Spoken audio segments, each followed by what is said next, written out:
Rain, rainy. Rust, rusty. Leaf, leafy. Sounds snow, snow. Snowy, that sounds easy enough. Oh, howdy folks. Welcome once again to Kempsford School.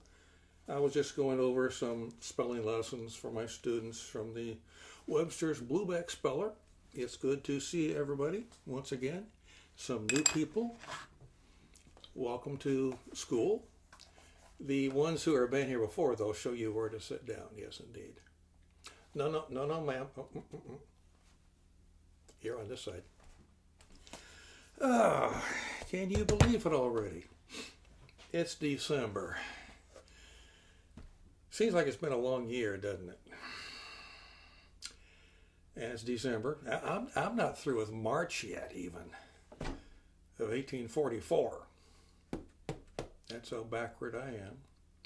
Well, today's lesson has to do with holiday traditions. Holiday traditions was an event at Explore Park, where I used to do this for a living. And it was done during December, although most of the winter time the park was closed, because who's going to come out here when it's snowing and rainy and cold, unless we give them a reason to come, and that would be holiday traditions. Holiday traditions dealt with what people back in the good old days did for the holidays, this particular holiday. And the park was divided up into 17th, 18th, and 19th century areas. I worked in the 19th century area at the schoolhouse. And there was also festivities and trivia and games, and sometimes even food, victuals, in the 19th century area at the Hoffager House.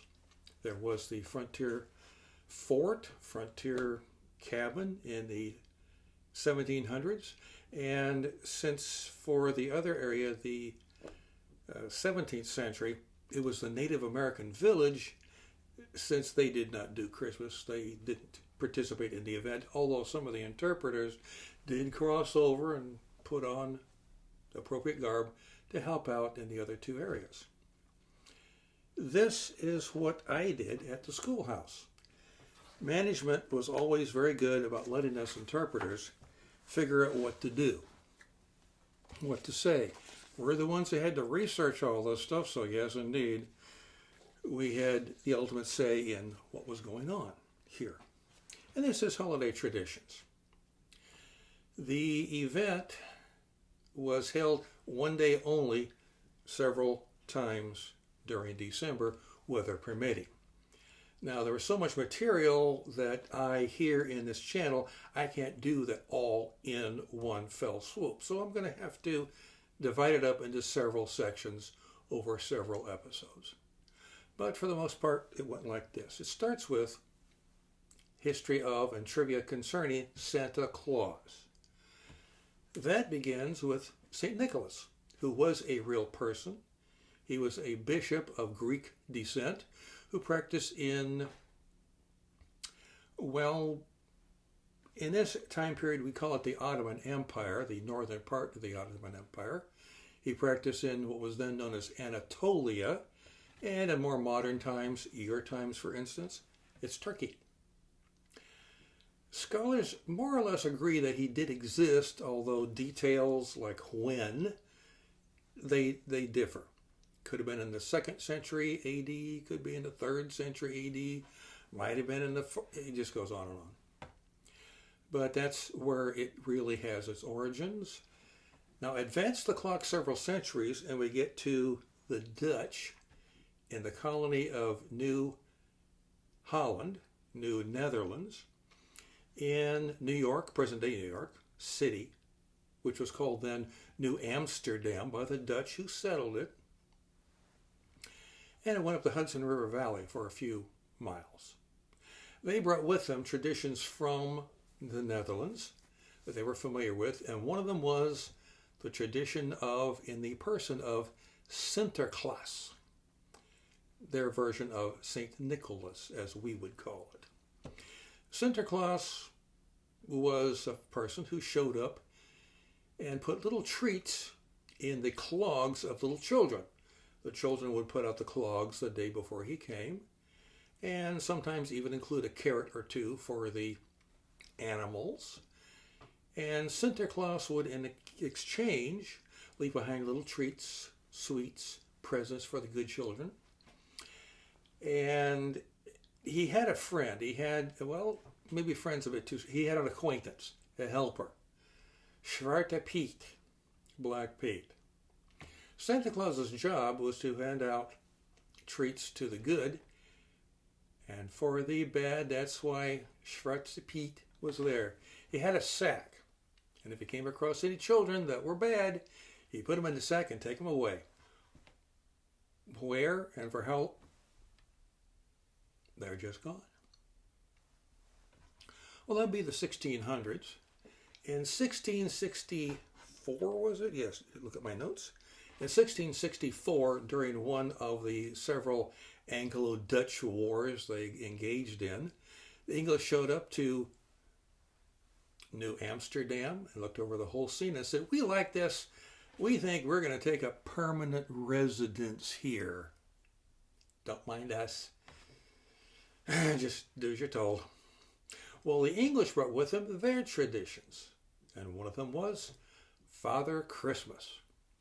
But Father Christmas and Santa Claus, they were different. Whereas Santa Claus celebrated by giving things away to children, Father Christmas was all about feasting and drinking. That would change come time.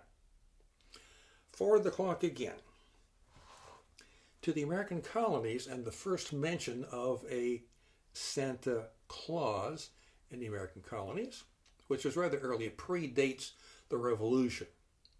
This was 1773, and it was in Rivington's New York Gazetteer. And I'm quoting from it. "Last Monday, the anniversary of St. Nicholas, otherwise called Santa Claus, was celebrated at Protestant Hall, where great numbers of sons of that ancient saint celebrated the day with great joy and festivity." Drinking and feasting, I'm pretty sure. That same month, so the same year, that was the Boston Tea Party. Another little something to celebrate, I would wager. Now, as time goes on, Santa Claus takes on the style and looks of what we think of him today. Your today, not exactly my today. There was a poem that appeared in the book called A New Year's Present to the Little Ones from 5 to 12. It appeared in 1821, pretty early. And it was called A Visit from St. Nicholas, which some of you know already as that's the old name for the night before Christmas. And in this poem, we get some hints as to what Santa Claus looked like, or in this case, St. Nicholas. Might as well consider the terms interchangeable. It was written by Clement Moore, although when it was published, it was anonymous. The poem reads, in part, "His eyes, how they twinkle, his dimples, how merry. His cheeks were like roses, and his nose like a cherry. The beard of his chin was as white as the snow. He had a broad face and a little round belly that shook when he laughed like a bowl full of jelly. He was jolly and plump, a right jolly old elf." This sounds familiar, doesn't it? We're not quite there yet, though.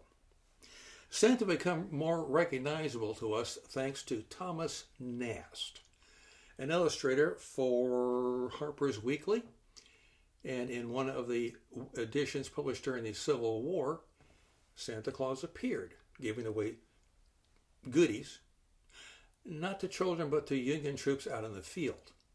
But over the course of time, Thomas Nast would draw and publish additional illustrations of Santa Claus until we get to 1881. And then you'll recognize him, won't you? That's Santa Claus as he appeared in Harper's Weekly, drawn by Thomas Nast in 1881. From this, our modern day, as we know it modern day, Santa Claus evolved. There would be some minor changes between now and, well, this now and your now. For instance, at some point he gave up smoking a pipe. Health reasons, don't you know? You know, that's how we look at our Santa Claus today. And I did say our Santa Claus. We don't have the only Santa Claus. We don't have a monopoly on Santa Claus. There are others. Other cultures, other peoples, other nations, they celebrate something like Santa, or their version of Santa Claus in their own way. He doesn't always appear on the 25th of December. He might appear on the 24th. He might appear on the 6th. He might appear on the 5th. He might appear. And he doesn't always hand out treats and sweets and gifts. But we'll find out. If you've been keeping track of this channel for a long time, you'll know that I don't like making long videos. That's not what I do. If I were to include all of my program from holiday traditions in this one episode, it'd put you to sleep, I'm pretty sure. So I'm going to divide this up into more episodes. But before I do that, I want to leave you a little something, a little piece of trivia about the things that other Santas and other cultures leave for Santa. The people who leave for Santa. We know what we do in this country, but what about in other countries? Well, let's find out, shall we? In England, where they have Father Christmas, they leave out mince pie and sherry. How English can you possibly get? In Ireland, it's mince pie and Guinness. We're just going to call that right here. I want to save some for next time. But, of course, as I alluded to, you know what we leave for Santa, our Santa, traditionally, right? Milk and cookies. Here are the cookies. These are snickerdoodles. And they look good, don't they? And, of course, what's a good snickerdoodle without some, blast it. Some of these snickerdoodles are darn busted up. We can't have Santa eating busted up cookies. Excuse me just a moment while I take care of this. Cookie.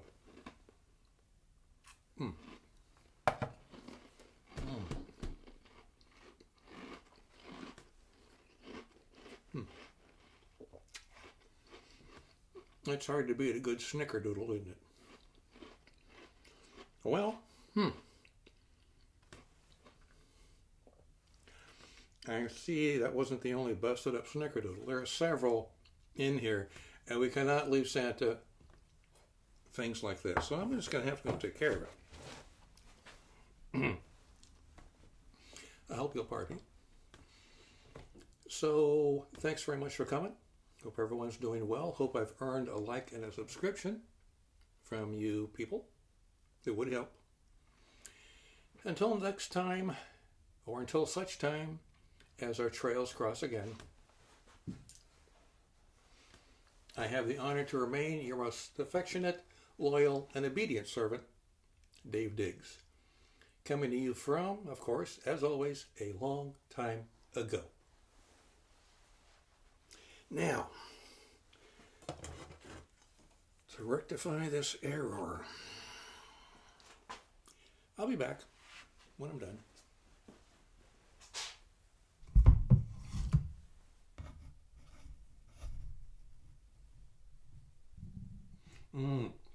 Oh, good cookie.